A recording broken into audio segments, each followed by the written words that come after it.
Lakas mo ah. Parang kaya mo na yung katawan mo ah, tol ah. Ito may abs ko. Ang tawag na pinaghirapan yan.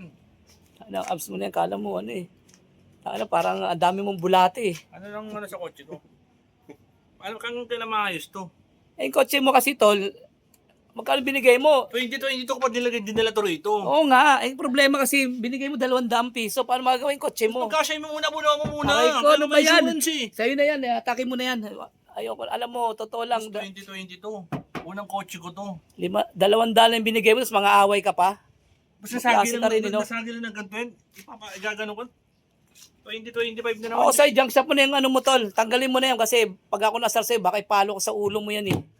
Bibisit na ako sa'yo, tagal na yan eh. Boss, may ano no? Ano mo yung ano niya?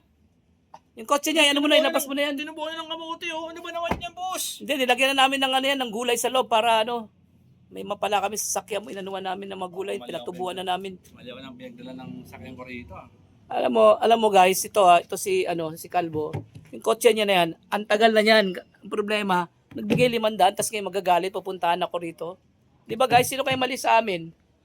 Di ba, 500 eh, pinangano ng balasika, pinambili lang ng 2 gin yan eh. Di ba, hindi pa naumpisahan eh. Boss, kinahoy nyo no, wala na laman ah. Ano gagawin namin? Eh, siyempre, unti-unti na ibenta, wala nang budget yung ano ko, yung latero ko rito, yung pintor ko rito, yung gagawin natin. Di ba? Ito guys, nangaaway pa si Calvo. Ewan ko ba to sa taon to.